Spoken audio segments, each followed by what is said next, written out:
we saw this huge gap in the market that everyone was either moving through that digital transformation or starting to realize that that is the only way to survive. Can you walk us through basically what the key stages looks like from a new visitor coming to a page for the first time to becoming a long-term subscriber? So you start off with someone arriving to your site and they're... Madeleine White is VP of Marketing at Poool and co-founder of The Audiencers. She helps publishers around the world turn anonymous readers into loyal subscribers, and she's here to share what actually works. So engagement is another one of those words that is defined so differently across the industry.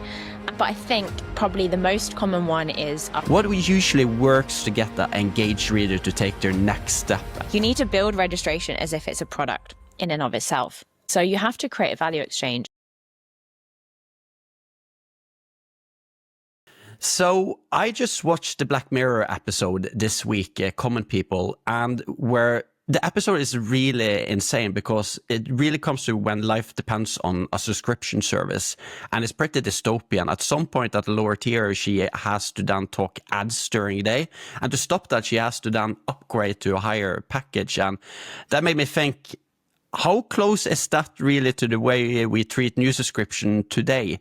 And did you spark any parallels? Because I know you watched that episode as well. It's maybe too far off, but there is some similarities in my mind. Yeah, I too were quite scared. I was quite scared by this episode because it could 100% happen. And I guess that's the strength of Black Mirror, isn't it? But I think it's that idea that subscription becomes a necessary part of life. And I don't think that's necessarily a threat right now, of course. But I think actually there's probably some positives to learn from that, in that it's lock-in effects, isn't it? It's trying to make sure that your subscription is essential to someone. Perhaps not to that extent, but I think if you think of Spotify subscription, for instance, I've got Spotify, and if I were to change to Apple Music, for instance, today, then I would have to start all over again with personalization. Apple Music doesn't know me. It doesn't know what I enjoy listening to. It doesn't know what to recommend for me. So it would be starting afresh, and I'd lose a lot of the progress, you could say, of personalization. So I think that's a really great example of a positive lock-in, not one that's life dependent, but one that actually helps me to better listen to music and better fulfill that goal that I have. So I think publishers should be leaning into lock-in effects, but I think Black Mirror just highlights the going too far with those lock-ins. It's definitely going too far, and I don't want to do any spoilers for the listeners, but do check it out, the episode Common People, and it's a really, really scary episode, as both me and Madeleine are saying. And to that point, Madeleine, welcome to the podcast. I've been wanting for a long time to have you on. And for listeners who maybe don't know who you are, how did you get into audience strategy that we'll talk about today, subscriptions? What drew you into this space? Yeah, thank you so much for having me, Nils. It's a pleasure to be here. And so I am Madeleine. I'm VP Marketing at Poool and co-founder of The Audiencers. And I imagine some people have heard this story too many times, but I'll tell it again. But I completely fell into the industry by chance. I'm very lucky to have got here. I did linguistics at university. We were talking about that earlier. And I had a year abroad in Bordeaux. And I had one day a week when I didn't have any classes, and I decided to find an internship, and I found it with Poool. Poool is a dynamic paywall and engagement retention solution, a French company. And I translated for them as an intern when there were 8 people in the company. And through that, learned a lot about the industry. I had to learn how to use the product and learn about what our clients were doing, only French publishers at the time. Fast forward a few years, I'd done some freelance work for them, writing directly in English. And I remember my first article being, "What is a paywall?" which sounds crazy thinking about it now. But I started writing directly in English and launched their blog and started running in their content marketing strategy. alongside Marion, who's our CMO. And after a year with our CEO as well, we saw this huge gap in the market for basically digital transformation strategies, that everyone was either moving through that digital transformation or starting to realize that that is the only way to survive. But what I think has been the challenge is that everyone's done it individually and been in their silos in their companies, and probably inside the companies as well. There's silos between teams. But there was a lack of sharing and a lack of kind of support for each other on how do you do this? What does a successful digital transformation look like? How do you launch subscriptions without risking these other strategies? And I felt like a lot of companies were throwing themselves into this, but like blindfolded, and there was a lot to learn from each other. So we decided to take the blog a step further, basically, and launch the audiences. And it's basically the start, middle, and end of someone's relationship with Poool as well. Ultimately, there's no point having the tools if you don't have the expertise, and vice versa. So that's always been our thought process. And it's now been 2.5 years of the audiences. I am in charge of our content strategy, not only on site, but also our newsletter, our WhatsApp, our festivals as well, that we've done 7 of. And we've got another festival on June 24th in London. Everyone should get a ticket if they haven't already. And our goal is to help digital publishing professionals to better engage, convert, and retain their audiences. And we do this by providing very concrete use cases from publishers around the world. Like, I can't claim to be the brains behind the majority of the content on the audiences, because it's all things that publishers around the world have done. And it's simply that we're providing a platform for these publishing professionals to share what they've done, share not only their successes, but their failures and their learnings. And that's actually the key point is that operational kind of side of things that we're interested in. And I'm very lucky to have been in a position to have that kind of bird's eye view of the industry and talk to publishers around the world who are at different stages of so-called digital transformation, and then be able to provide kind of an overview of what trends, what things are looking like for the industry and what we can expect in the years to come. I'm one of those that really enjoy reading the audiences, and I always find really great nuggets there, and you write in a way that is easy to sort of digest, get the information. But then one of the things that you mentioned is then also the community of people sharing their success, their failures, and we're gonna get into sort of also communities on this. But the subscription economy is very interesting, and you touched upon it. I like going back the 5-6 years, just also before COVID, where this massive boom in then everybody wanting to go into the subscription space.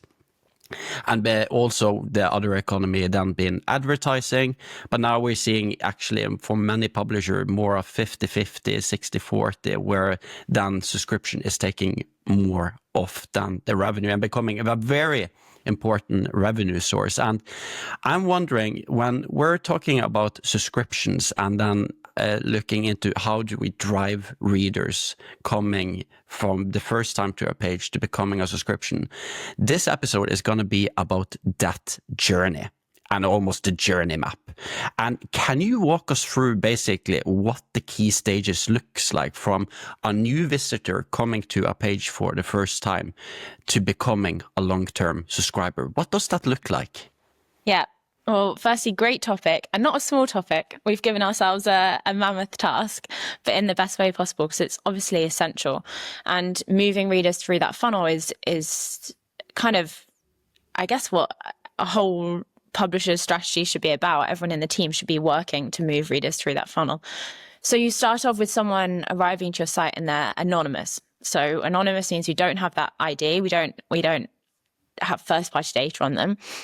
So we don't know who they are, and we can't track them across multiple visits or multiple devices. So they might come back multiple times a day, but we don't really know.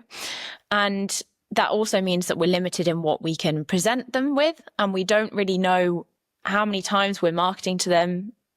We can't adapt what we're marketing to them, and metered models in terms of your paywall are kind of a bit, people can skip past them a lot easier than if you're identified.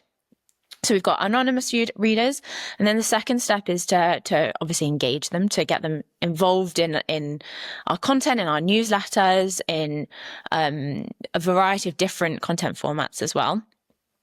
Then hopefully potentially logging that reader. So that's where you find out who they are, and you get to track them across multiple devices and can start personalizing that journey.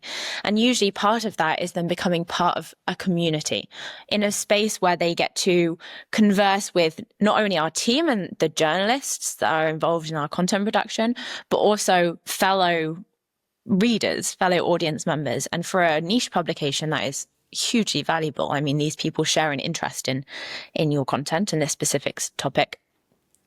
So registration also increases advertising revenue because you can target ads and you better understand this reader, so you know who they are. And it also has been proven to increase likelihood to subscribe. So again, registering, it moves someone through that funnel towards either higher ad revenue and or higher subscription. So then obviously, as we increase engagement more and more, then that's that moment to convert them into a subscriber. And hopefully they pass through that moment. Hopefully we've successfully balanced that engagement and frustration. They convert. We want everything to be smooth throughout that funnel, of course, including those first moments that they convert. And I've been surprised, having done a lot of benchmarking in the industry, about how few publishers have an onboarding journey on site. And I think that's an essential first step. I mean, those moments straight after you purchase something, you make a payment, you want that value back. You want to see what you can get in exchange for your money. So leading someone through usually a 3 or 4 step onboarding journey on site. You've got onboarding via email as well, and sometimes on other channels. Then you're engaged in the content, hopefully. You've got habits that are formed around the content, and that engagement is continuing to be increased over time. Then, of course, we've got churn, which hopefully doesn't happen, obviously. That's not the goal. But we've got to talk about it as part of a funnel. This is when someone decides they don't want to pay to subscribe anymore.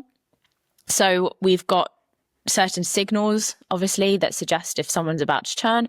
But ultimately, when someone goes through that cancellation journey, which should be on site and fairly simple to do, then how do you lead someone through that cancellation journey? How do you make it easy to leave without making it easy to leave?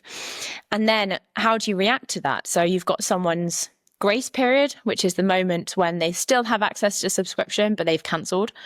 Then you've got win back, which is when someone's completely lost access, they're an ex-subscriber. How do you treat them differently compared to someone who's never subscribed before? So yeah, too long didn't read funnel.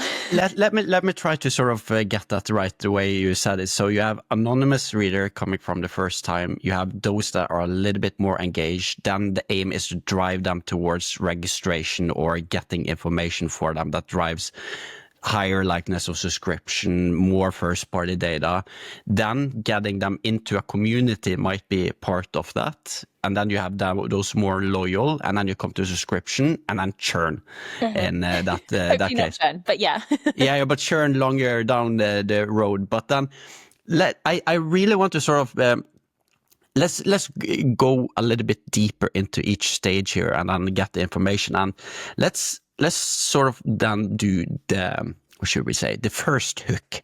When somebody totally new lands on your site, so like the anonymous, the first stage here, what's the best way to catch their attention without really overwhelming them?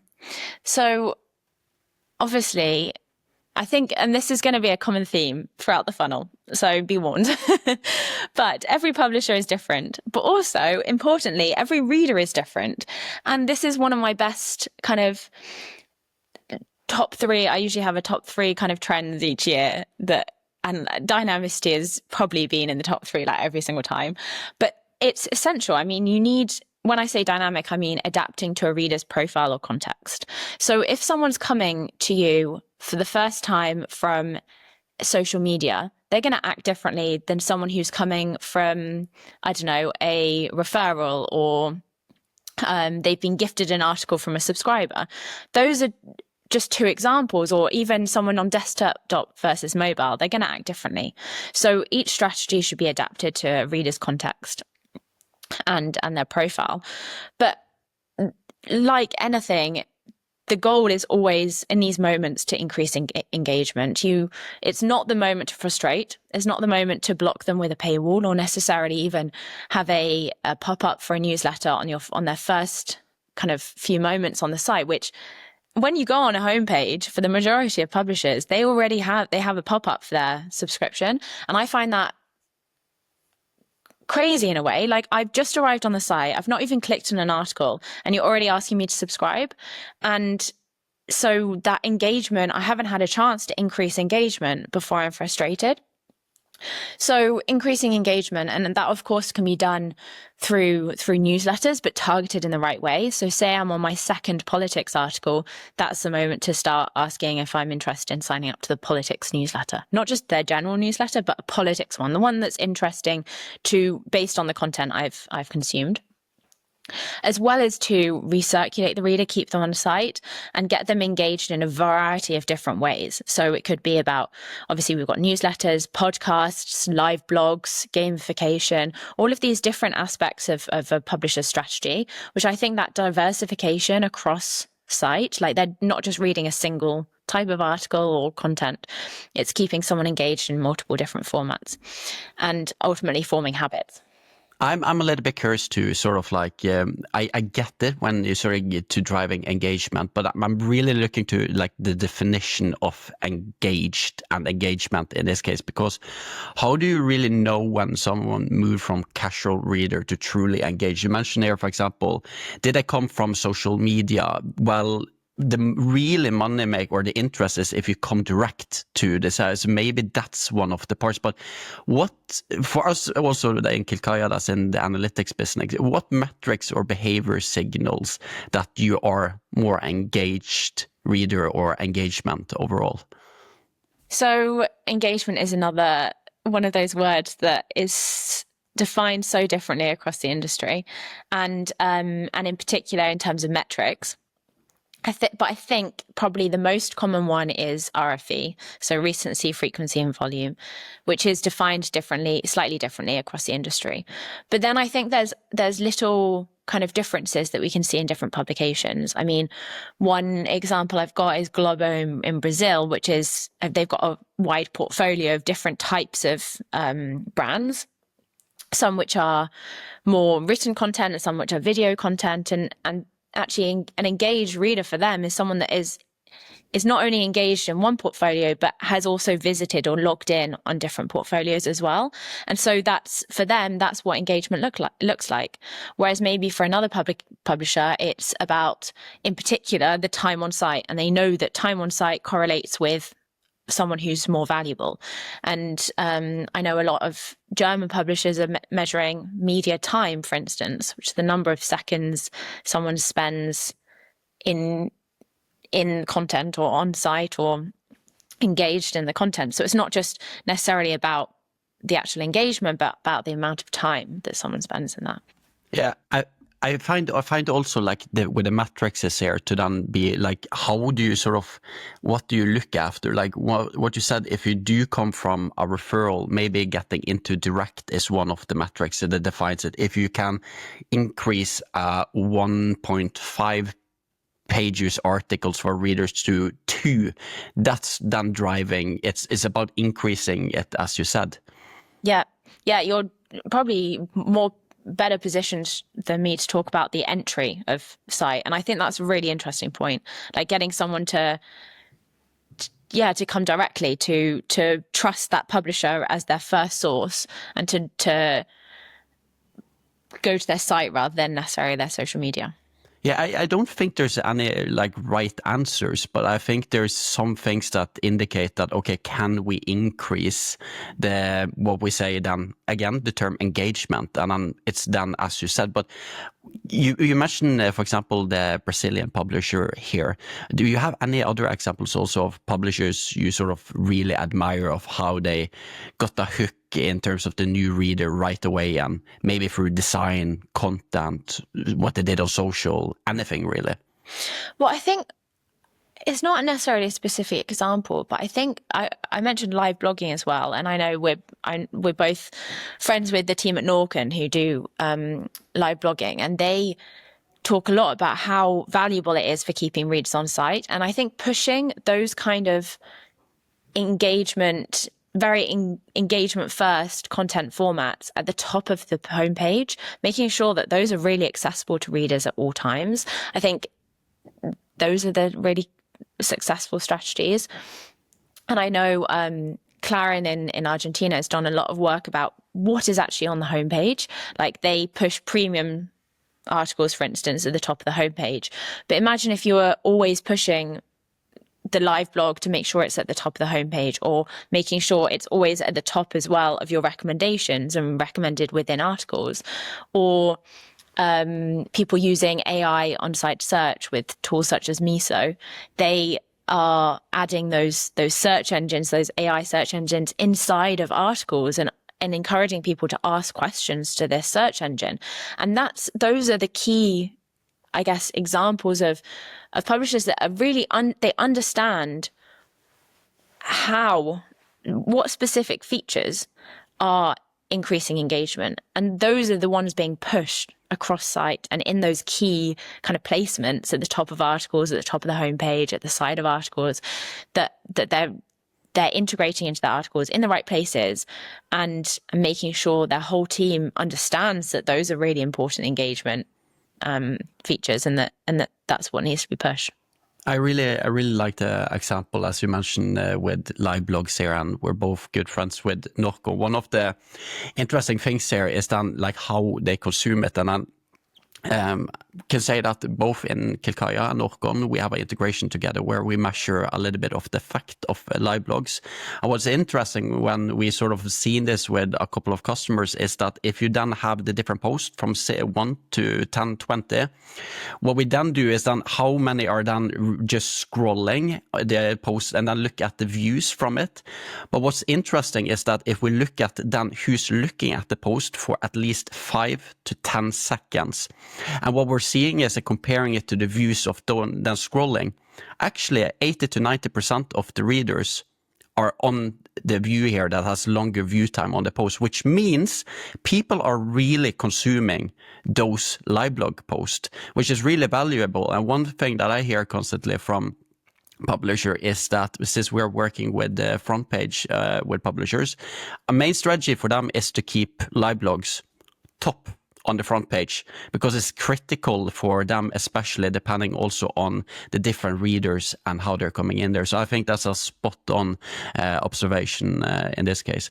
I want to now we went into anonymous, we went into the engaged. I want to move into then sort of like engaged to registrate or registered readers, and like the nudging of then, let's say, the sign up here, and what usually works to get that engaged reader to take their next step and register. Are there incentives like newsletters, feature effectives, other things that you see being used? So I think the first thing to note with registration is that it's not about pushing someone to say with a pop-up or a wall that says create a free account to access this article.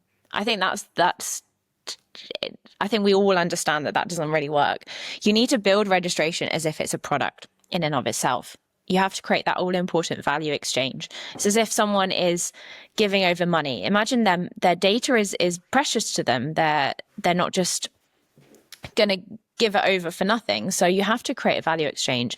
And I mean, in some ways, access to an article obviously is a form of value, but I think there needs to be something more that gives readers a valid reason to create a free account and give over that all-important data.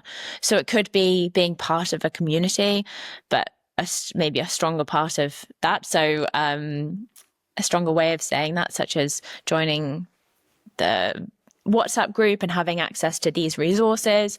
It could be about being able to benefit from UX features such as saving content for later, downloading content, picking up where you left off. These kind of advantages are the ones that are going to convert people. But I think the second thing to know is to make sure you have a variety of ways that someone can create a free account. So obviously you've got the classic registration wall. that where you block content and you ask someone to create a free account, and then after they've done that, they get access to more content for free per month. But also it could be via events, making sure someone creates a free account when they join an event. Could be about being part of a raffle or a competition. That's always a great way to get someone to create an account. I mean, we've got lots of publishers who still run competitions with ad partners, but maybe that's the moment to get someone to create a free account on the site as well, to make it beneficial for their wider business model. Blick in Switzerland is one of my favorite examples, who they have a huge variety of different ways that people are creating accounts. And two of them, they have two different kind of campaigns per year, one for winter and one during summer. And their summer one, for instance, is about hiking, and their winter one's about skiing, snow resorts. And so they realized these two big outdoor passions of Swiss people and wanted to take advantage of them. So they've created like these side verticals that their summer one is 26 summits. And it basically, by creating a free account, you get access to all of these different hikes and to reach 26 summits around the different cantons in Switzerland. And when you reach the top of the summit, you scan a QR code and then you've ticked it off on their site. And in order to access all of these advantages and all of these different hikes, you create a free account, and then you get certain marketing or certain newsletter emails from Blick that are related to hiking content that then try to bring someone to the site. So it's this way of basically getting a variety of different people to register in different ways that match their interest or match their way of consuming content. And from their side verticals as well, that slowly push people and move people towards their main product.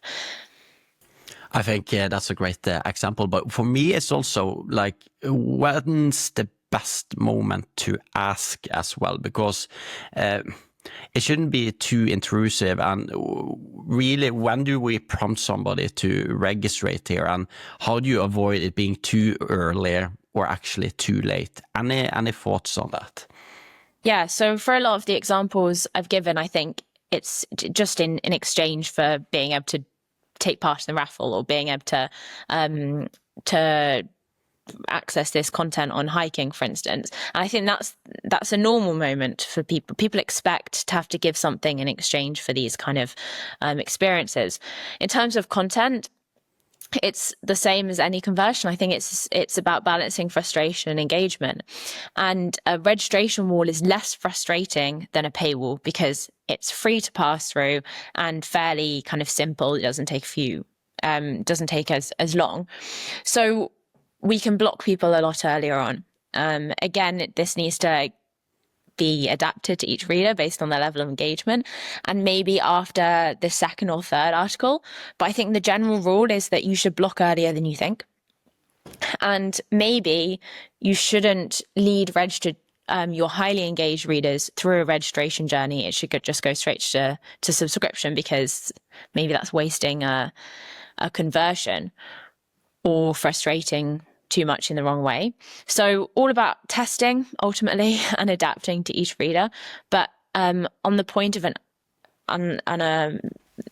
the moment of on an article in exchange for access, I think that is always known as a successful moment when it's done in the right way.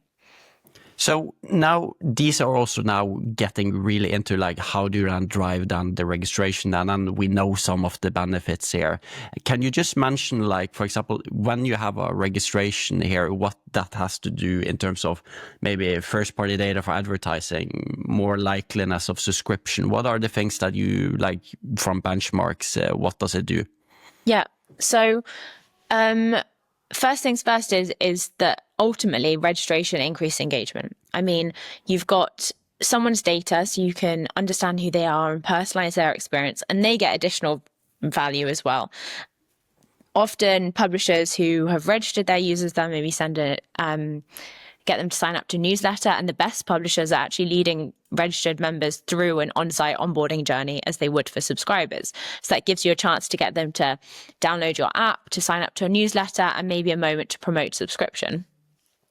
And that opportunity is there to increase engagement. And ultimately engagement that positively impacts both advertising and subscription.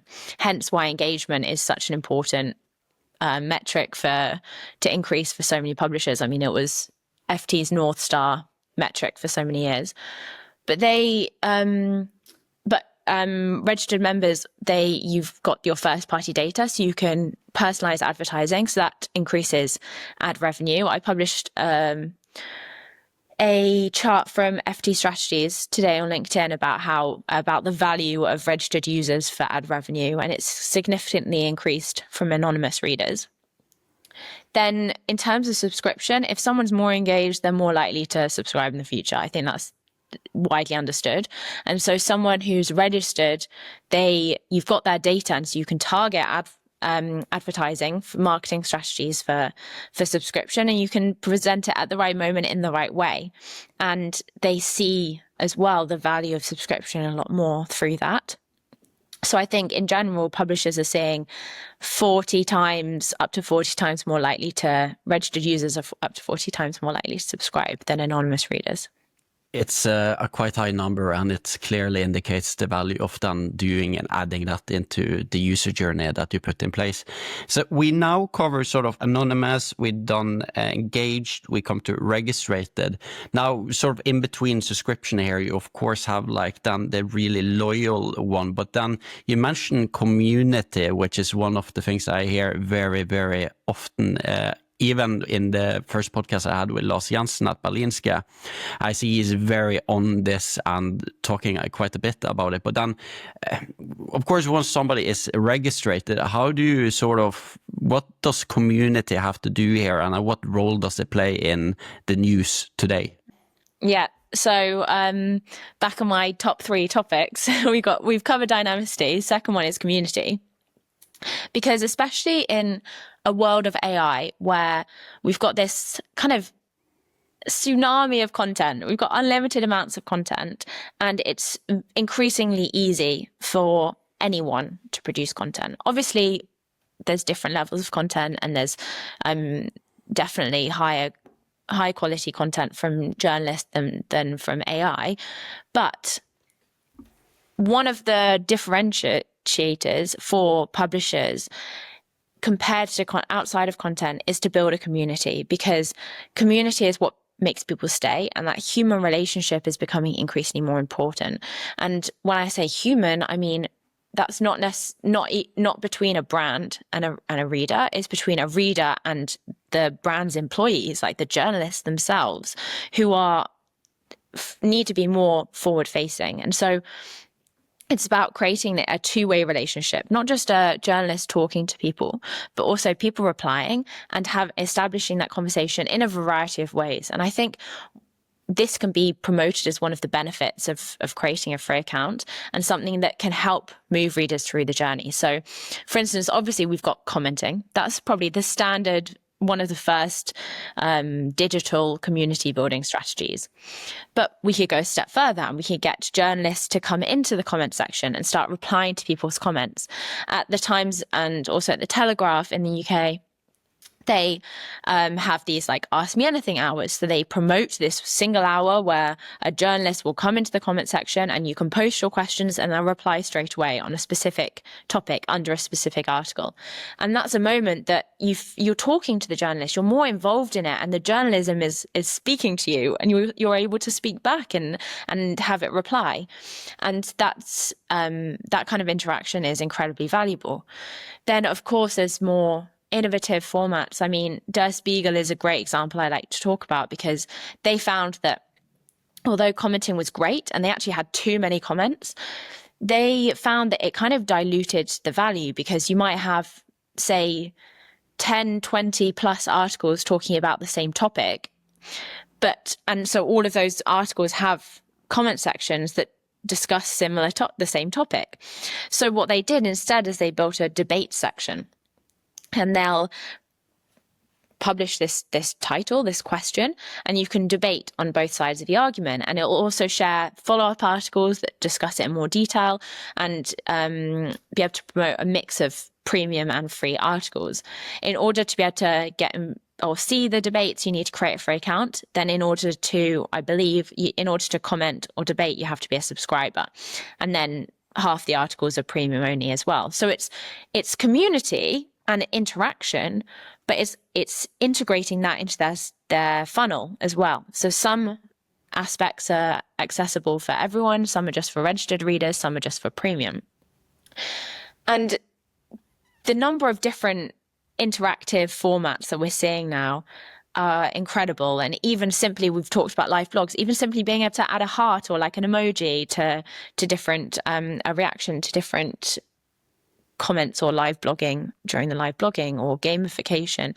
These unique strategies are ways that we're establishing a two-way conversation that makes readers feel involved in the journalism and like they can see themselves as part of the brand.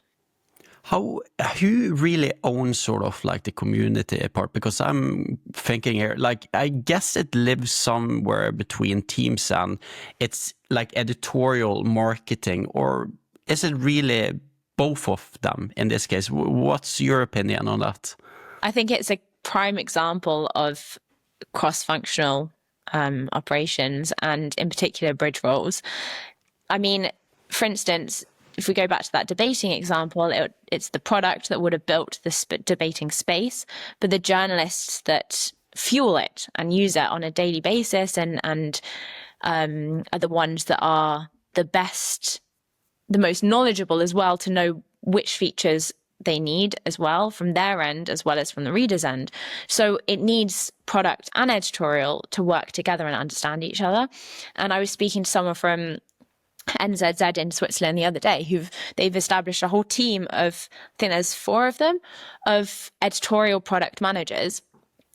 And most of the team, half the team, are from journalism originally, and they were people that they picked out who started asking more kind of product related questions. They're more interested in the users than the average journalist, and they then trained them on product thinking and how to be more product minded, and have got them involved in a team that basically liaises between product and editorial. So if, I don't know, product are working on X goal, but they need to understand journalists in order to succeed in this, then that product, those middle managers, middle bridge role teams, they're in an ideal position to understand the needs of the journalists, to help convince journalists, get journalists on board, to know what success looks like for journalists and how we can help build this product with these success metrics in mind.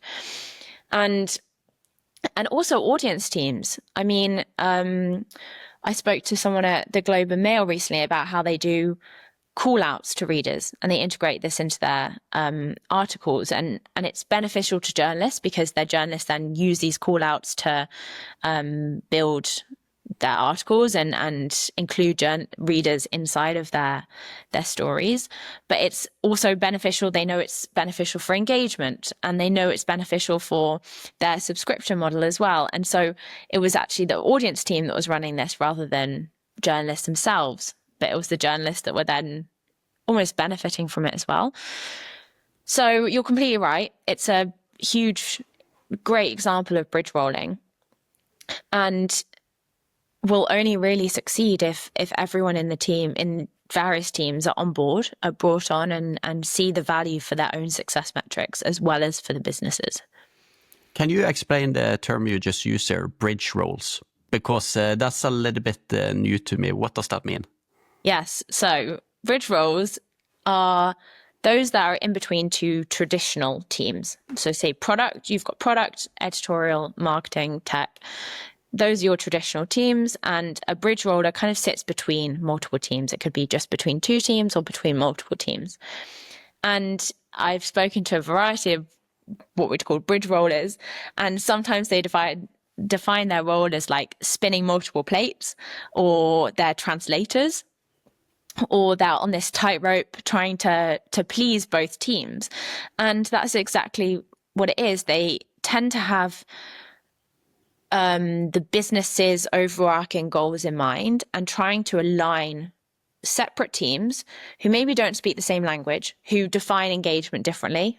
speaking of our previous conversation, who maybe have different success metrics between their teams, and they've been brought up in completely different worlds. I mean, product and journalists, for instance, completely different mindset.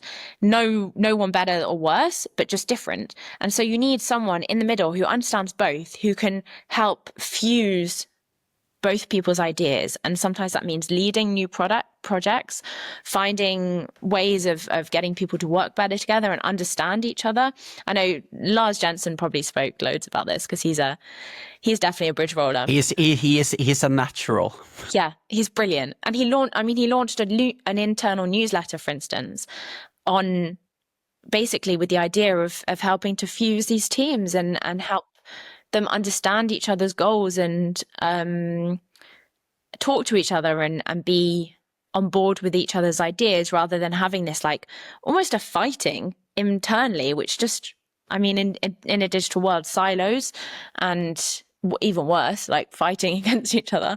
But I wanted to sort of bring it up because I heard the term here, and now this would be episode number 7, and I start to see some like links to all of the conversation here, and this sort of role is so important for any of these projects to move on. And I'll just, before we move away from sort of community, I just want to give a little nugget myself into the spaces. Since we're so focused on the front page in Kilkaya, one of the things that we see with the publishers actually driving higher click-through rate in the front page.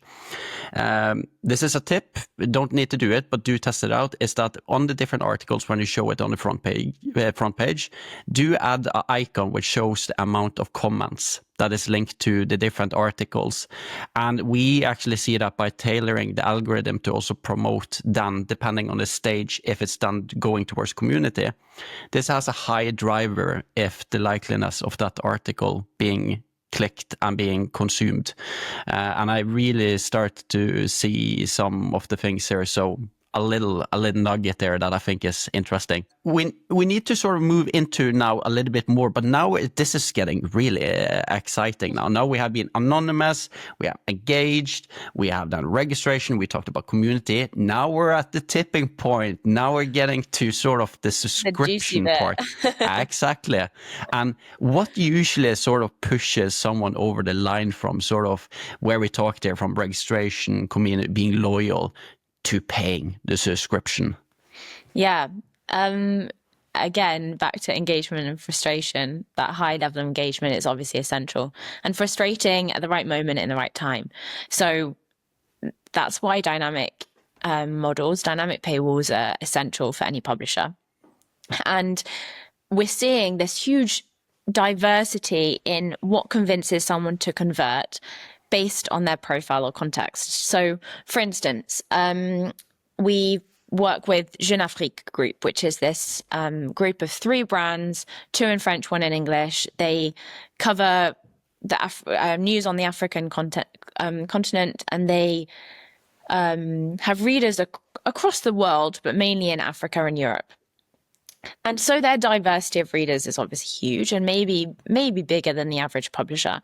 But they realized this, and they knew that a one-size-fits-all model would not be beneficial to their conversion strategy. So they created this matrix of 2 different types of audience segmentation. So we can consider the first one to be engagement. So they do it on an RFE score, and they divide their readers into I think 4 different engagement groups based on their level of engagement. So volatiles, occasionals, regulars, and fans. Then they've got a second layer of segmentation based on the reader's context. So which country they're located in.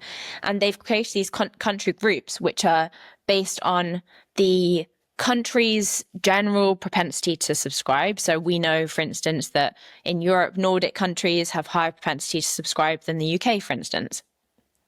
Then they've it's because we're awesome here in the Netherlands. Whatever you say, Nils. We love the news here. I mean, it's great. I think we're all sitting here jealous in the rest of Europe. But so it's based on the country propensity score as well as the general location and the currency or preferred payment method in that country as well. So, for instance, some countries in Africa have mobile money, which is like a version of PayPal. So you want to make it accessible for these readers. You want to make it as easy as possible for someone to convert. And that means adapting to their preferred payment method. So from this matrix, they've then basically created different walls and different experiences for each of these readers. And it's important to note here that obviously you can adapt the number of articles someone has for free or the articles that you block. But even with a hard paywall model, so say you're a publisher that doesn't want to open any more of your content, you want to continue having the same content access model, we say, you can still adapt the design of the paywall, the messaging, the pricing, the benefits that you're offering. And those are really key dynamic elements that you can adapt. So what Jeune Afrique did is for their less engaged readers, the wording on the paywall promoted their value proposition. It shared who they are, because less engaged readers, they don't necessarily know who Jeune Afrique are yet. They've not had the chance to discover it. So they want to understand the mission of the journalist. They want to believe in the mission. And so that's the thing that they push on the paywall, as well as a €1 for the first month trial offer. So a low entry point. And they also highlight that you can cancel anytime. So it's very much like, this is a low barrier. This is what we stand for. Try us out. However, those in the high propensity to score, to convert corner, and maybe in the high propensity countries, these readers are seeing a wall that promotes the annual offer. So it's 50% off the annual subscription. And the text on the paywall is actually saying, you already are engaged, so we understand that. But what can you get on top of what you're already getting? Why should you pay, and what are you going to get that's better than what you're already accessing? So they list the benefits of subscription and promote that. And then for their mobile money countries, they have different payment methods that are promoted on the paywall as well, and they change the currency. And I find that really, really interesting and very clever. And obviously this didn't just happen overnight. You see the huge increase in subscriptions from, for instance, the New York Times. That's what we see. What you don't see is the hundreds of thousands of tests that have gone on behind the scenes. And it's exactly the same with Jeune Afrique. Like, they doubled through doing these dynamic models and also a dynamic subscription landing page. They doubled their conversion rates. And obviously that's incredible news and very impressive work, but it's taken time to test as well, which is, I think, something that everyone needs to understand. They run multiple tests on which wording works, which pricing, which is going to balance that conversion, but also maximizing the revenue of each reader, each type of reader, and moving someone through the funnel in terms of towards subscription as well as value. But you have some really solid examples here. One that sort of resonated with me was this example from Africa. You said, for example, with the payments that was done a little bit different, and it reminds me of having been in the subscription space as well in the Nordics, and just going from having to add in your credit card details to then integrating with vendors. One vendor here in the Nordics, which is big, is called Vips, which is just super easy to do the payment. And when implementing that solution for publishers, you could see an immediate increase in then the likeliness of, because there is convenient. But you did sort of mention here also then those publishers talking about the value proposition of this. And then, but it really makes me curious on this, and I'm really interested in your perspective, because you have the emotional versus the rational triggers of getting the subscription. And do subscribers or readers subscribe more because of the perks or sort of the emotional connection, or is it, I guess, maybe a mix of both of them? So it's a really great question and great aspect of a paywall to consider, important aspect of a paywall. But there's no answer, I'm afraid, because it depends on the reader and it depends on the publisher. Some publishers who for instance, have like more of a membership model, that's a lot about buying into what someone does. Or a support model, for instance, if you're talking about The Guardian, it's a lot about this is what we do, this is what we stand for, these are our mission points, support us to continue to do what we do. Whilst others, it's very much about the benefits and the features that they have.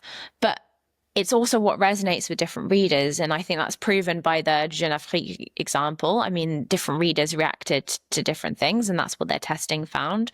I mean, going back to Blick, they tested, for instance, thanking their most loyal readers, and they thanked their top registered readers and said, you're in the top X number of our registered members, thank you. Or they tested a thank you one, and then they tested a congratulations one, and they tried to test and see which one converted the most. And I know that it differed hugely depending on the reader, and basically whether you thank someone or congratulate them or show them the benefits, it depended hugely on someone's level of engagement and their context as well. So we now sort of come to the part here where we then actually gotten the subscription, and you made all of the value proposition. They saw the value of it and they're moving here. And one thing that I think is extremely important and that you mentioned is that, okay, you do the subscription. That's not where you stop. This is really when the work is getting, and it's all about building habits. And you did mention the first thing in when we started this conversation here now is that really about the onboarding program or a journey. And what does like a great onboarding experience look like for somebody that's just gotten a subscription and is new and needing to get the value of this right away?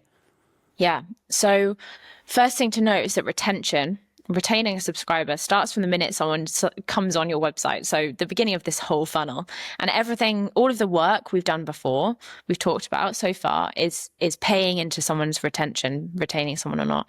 And I haven't got data on it yet, but I will one day. I hope one day I'll have information on whether registration prior to subscription impacts retention, because I feel like it would. I think if it impacts conversion so significantly, then slowly engaging someone over time rather than converting them quite quickly is beneficial to increasing that engagement, building those habits before someone even subscribes.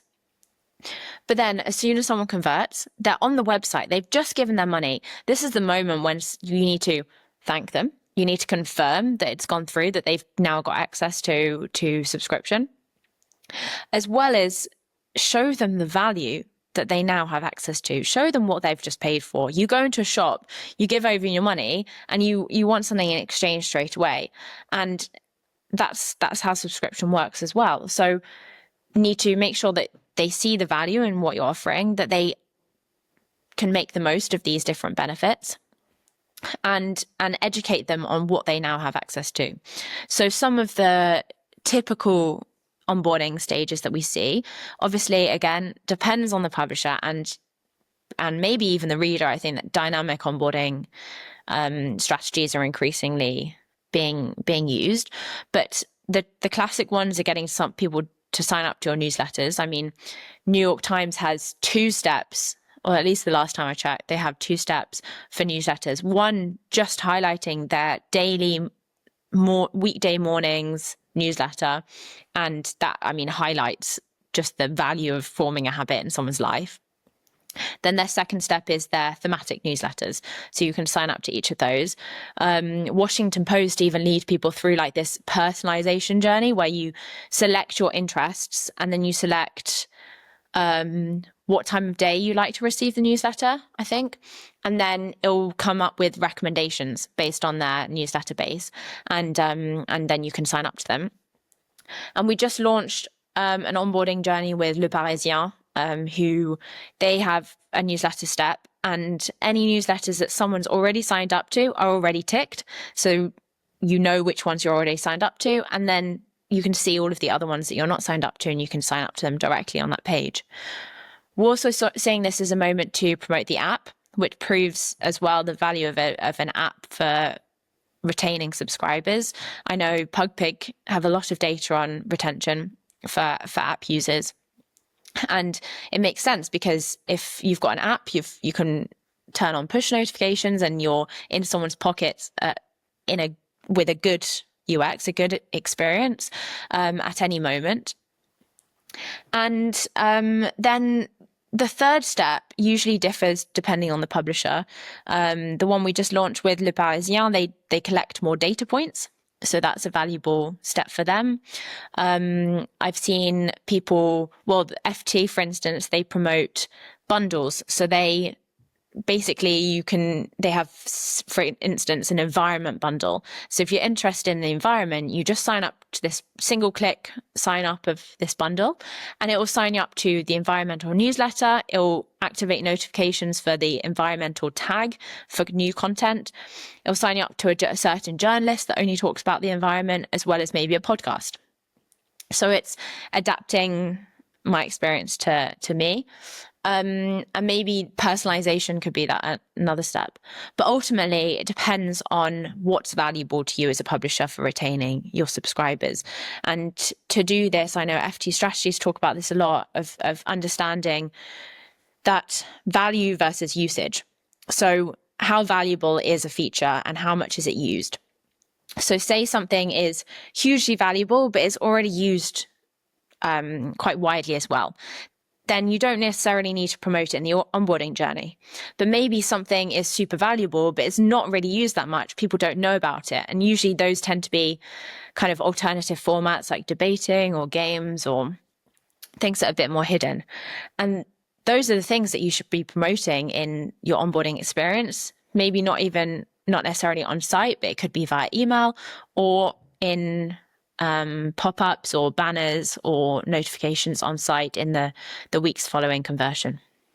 Yeah, I think some of these channels where you go out with this and trigger that onboarding is extremely important. As you said, email or push notification, what you have. But then I guess it doesn't need to be complex, just having an idea of maybe 3 steps to then or things. And it's about building that habit that's going to, and this is an ongoing part. Now, of course, we then work towards the retaining part and so on, but there is occasions that we lose the subscribers and we're then getting churn. And when somebody unsubscribes, how should sort of publishers handle that? And what are the smart ways to bring maybe former subscribers back again? So the first thing to think about is the cancellation journey. So increasingly more regulations are popping up around the world to make it obligatory for publishers to make cancellation possible online and often in 3 clicks or less. I know that's a rule in France, for instance. And I think this is highlighting and forcing publishers, but in particular highlighting the value of making it actually easy for someone to unsubscribe, because then you leave the door open for them to resubscribe in the future. If you have a bad unsubscription experience, you're not going to want to come back because you know you've got to potentially go through that cancellation journey again. And you're probably going to talk to your friends about it. And in particular, when you have to phone up customer service, it feels very old-fashioned. So cancelling should be very simple and should be done online. But that doesn't mean that you can't create those slight barriers or make it create slight bit of friction when someone's cancelling to encourage someone to question their decision. So, for instance, back to FT, they have this article counter that says you have X number of saved articles that you haven't read yet. Are you sure you want to leave those behind? So it's created that idea of loss aversion, like I'm going to lose access to that. L'Equipe, they have a banner after you have cancelled. In that grace period, you have a banner that says, in 2 weeks, you won't have access to this article. Are you sure you don't want to resubscribe? And it provides an offer, a special offer. Some other publishers, they adapt the discounted price or the alternative option for subscription based on the reason someone's chosen for why they're cancelling. So if you're cancelling, saying it's too expensive, that's a moment to offer a reduction, or even to offer a lower priced bundle or something. I know FT offer FT Edit, for instance, which is their lighter product. So you can still be dynamic and highlight loss aversion and make someone question their decision in order to keep them. And ultimately, retaining someone is still the goal throughout that cancellation period. But that doesn't mean that if someone gets through to the end, that that's the end of your relationship. You've got obviously that grace period that I mentioned from L'Equipe, but also when someone's completely lost access, you can present them with different paywalls to normal because they're an ex-subscriber. So JDD, a publisher in France, they have a special paywall saying, we'd love to welcome you back. We've published or we've launched this, and this since you unsubscribed. Here's a special offer. We'd love to welcome you back. And so it's highlighting additional value that they maybe didn't have access to before that would interest them. And I can't remember who the publisher was, but one publisher told me that they actually leave ex-subscribers signed up to their most popular premium newsletter for 6 months or so after someone unsubscribes to basically continue a bit of that value. But ultimately, most of the value is still on site. So you get the newsletter, which promotes majoritively premium articles, and then you go onto the site and you can't access them anymore. So it's basically almost taunting a reader, I want to say, but saying, like, you still, like, come on, you still like this, you still open this newsletter, but you can't actually get the most out of it because you're not paying anymore. Madeleine, we actually now been covering all of the different stages. It's fascinating with really, really good examples here. What is important for me, and I heard also from my listeners, is that how the team structure is to then get this to be a success, or even learning from it. And one thing that I've seen with subscription overall, a little bit different than when advertising was the key revenue source, is really collaboration across teams. And how is sort of newsroom evolving to then support the subscriptions? Are the silos being broken down, you think, between editorial, product and marketing with then the rise of marketing? Because there's multiple things that you mentioned here depending on the different stages. Yeah, you're completely right. I think silos worked in print and people are realizing it doesn't work in digital. And so teams are having to be reinvented, and that's why bridge roles have become so popular. And you mentioned editorial, like buying in and being built around subscriptions as well. I think one great example of that is Clarin in Argentina, who have divided their newsroom into 4 different teams, 3 of whom their main goal is conversions and engaging subscribers. So they know these 3 teams, they only write articles that are premium. And those are based on certain topics. I think one of these groups is like politics and like what they would consider to be high level, high quality content. And then you've got another one which is like society and sport, and another one which is for retention in general of subscribers. But then they've got one team which is about getting page views and about attracting their mass audience. And so those journalists, they write for a much larger audience, but not subscribers. And I think that's a really interesting way of doing things. It's basically forming teams in the newsroom around key business goals. But in terms of the wider team, I mean, I've done a lot of research on this, and I've actually got up one of the articles on the audiences about how publishers are organizing their reader revenue teams. And there's so many different variations. I think that's what I find really interesting. And it depends on a publisher's goal and their readership, but also their internal teams and when they've got bridge roles and everything. But for instance, at Le Figaro in France, you've got the content side. So you've got a product manager and an engineering manager for this side. And that's about talking about the CMS. You've got their front web, front app teams, and for SEO mainly, and audio and video teams.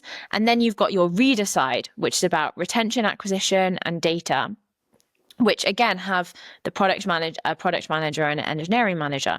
So they've divided them into these two groups, and the main stakeholder in the content side is obviously editorial, and their main objective is to, as they call it, make their content shine. And then the reader side, the main stakeholder is marketing, and their main goal is to convert readers into subscribers. Whilst then at Dysite, they talked about funnels and funnel missions. So they have someone from marketing, product, data, and editorial across 4 different steps in the funnel. So they divide their funnel, what we've been talking about today, into reach, acquisition, retention, and cross-sell. So each of those have their own marketing, product, data, and editorial. And these are all spread out based on the funnel. Whilst I imagine Lars talked about it at Berlinske, but they have 4 different brands, and Berlinske is one of them, but they've got their basically a forum in the middle. So each brand has their classic audience team, editorial, their IT or dev, and then they've got this forum, which is basically the center of all of them, and their head of editorial development for each one kind of passes into this forum. Then they've got an analytics team, which is shared amongst all of them, as well as advertising and audience people. They have an audience person for each of their 4 brands, and then an audience person that basically is inside of the forum that brings all of the other audience people together.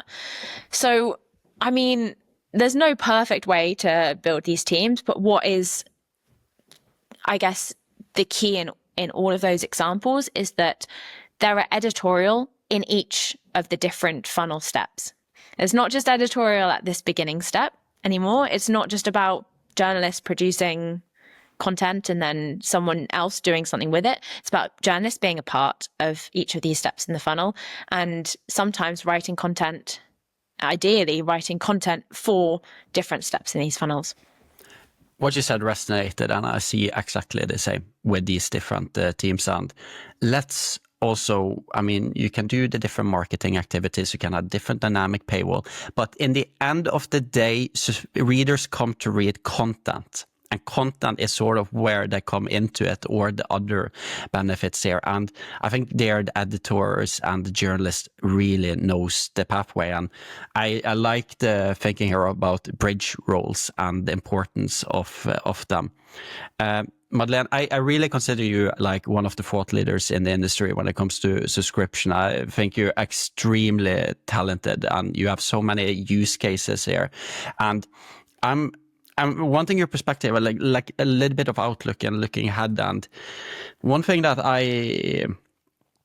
I hear all like the hallelujah feeling about subscription and things about that, but I'm trying sometimes to think a little bit critical about this. And we heard, for example, from the INMA event that subscription don't have like a ceiling, and we're only seeing the tip of the iceberg of what can it be. But sometimes I'm a little bit thinking about the subscription sustainability. Do you think subscription model is sustainable for most publishers?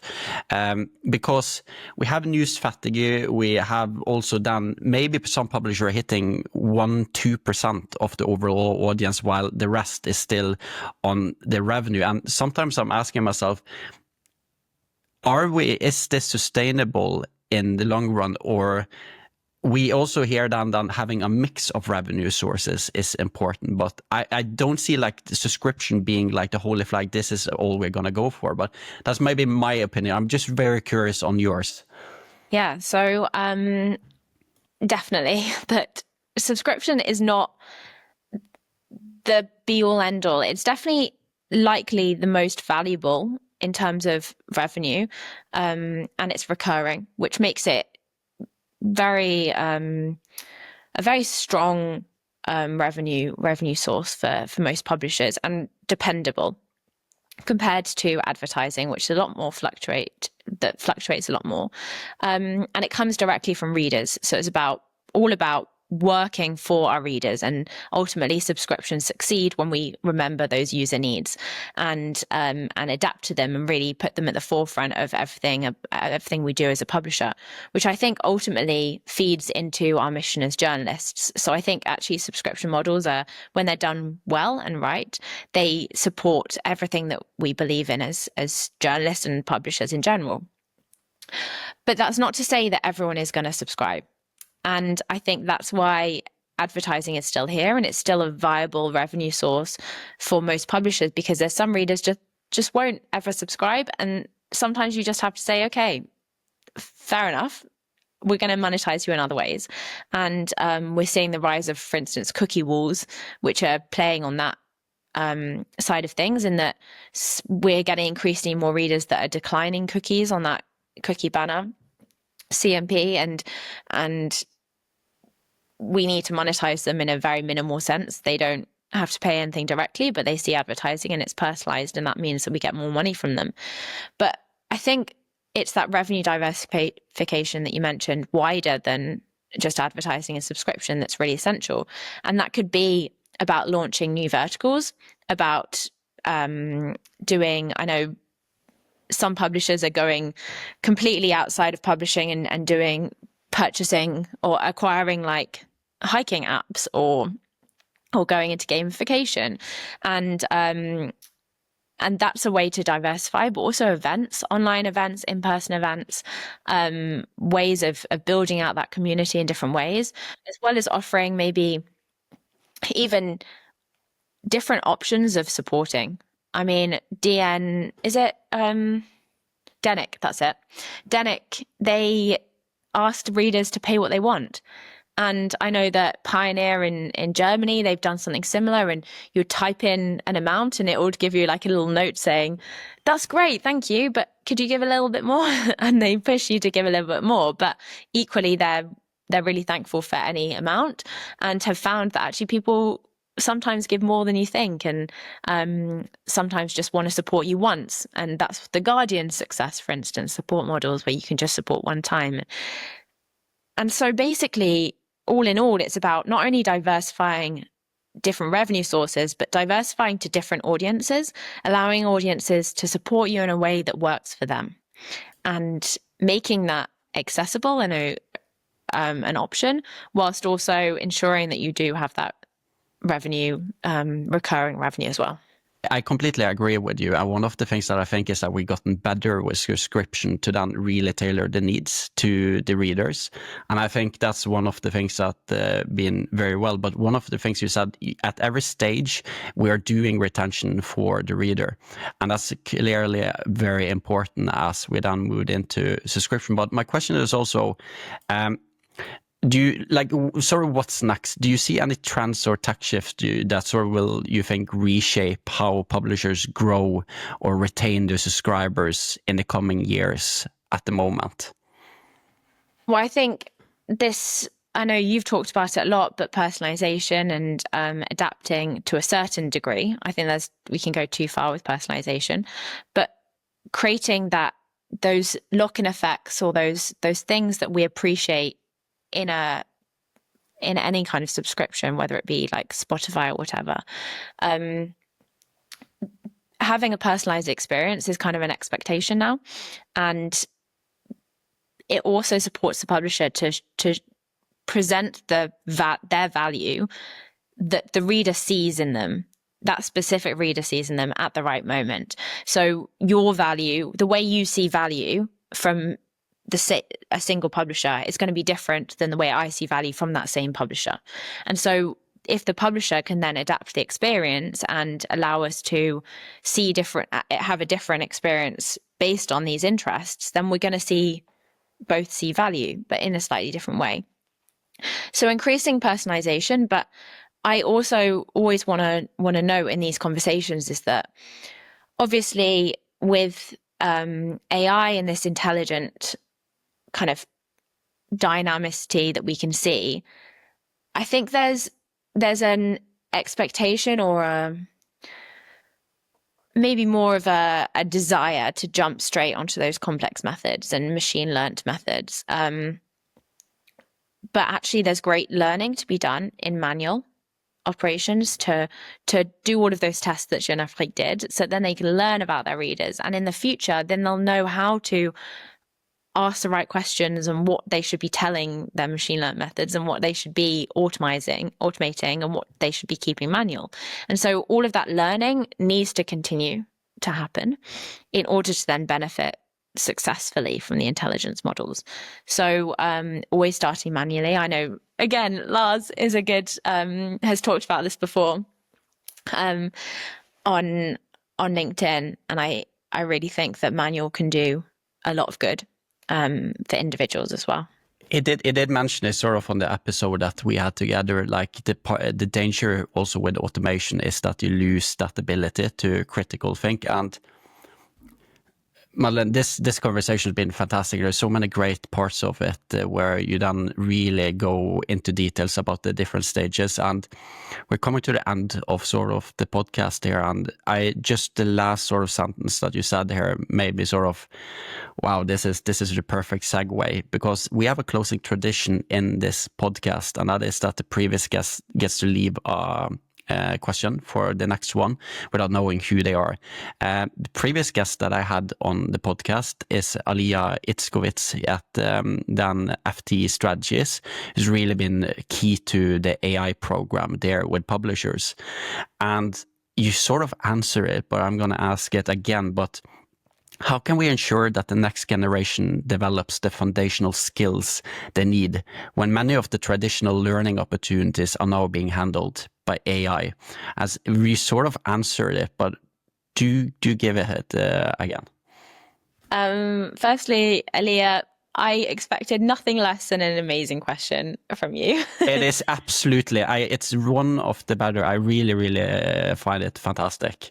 Yeah. Yeah, she's brilliant. And really put me on the spot there, because I mean, like I just mentioned, I think the manual tasks are really essential. And sometimes bringing people teams into a room without phones, without computers, and using post-it notes and pen and paper, and forcing us to do these things by hand and to discuss things and note things, I think is really powerful. Those continuing to do those workshops and those manual tasks can really pay off in the long run, even though it can feel pointless now that we have AI to kind of solve all of these things. But it's not. It's creating more of a problem in the future.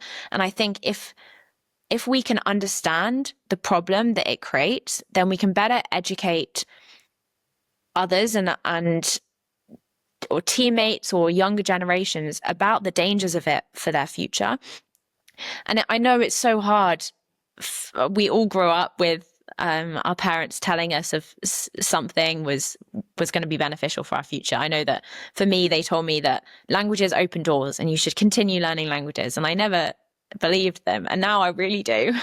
And I think it's about that. It's about saying that, no, actually, it may seem easy right now using AI, but it's not going to benefit you as much in the long term. So it's about balancing that ability to be able to use all of these valuable tools, but also the ability to not use the tools and using the tools in the right places. So, for instance, about automating tasks that are dull and boring and very simple. For instance, putting data into a spreadsheet. But then, in terms of analyzing that data, we should maybe be able to do it manually first, understand how to do it manually, and then the next step is about automating. And by having learned how to do it manually, we will be able to better use the machines as well. So going through those processes and making sure you're establishing those processes in an organization, as well as with our future generations, I think it's the steps in the process and sticking by them, as well as encouraging people just to go to a conference with pen and paper, or, I don't know, be at the office without your phone, your laptop for a day, or have workshops like that. I think the combination of all of those a step in the right direction. But I would love Aaliyah's take on it as well, because I think she's the best qualified person to probably answer that question as well.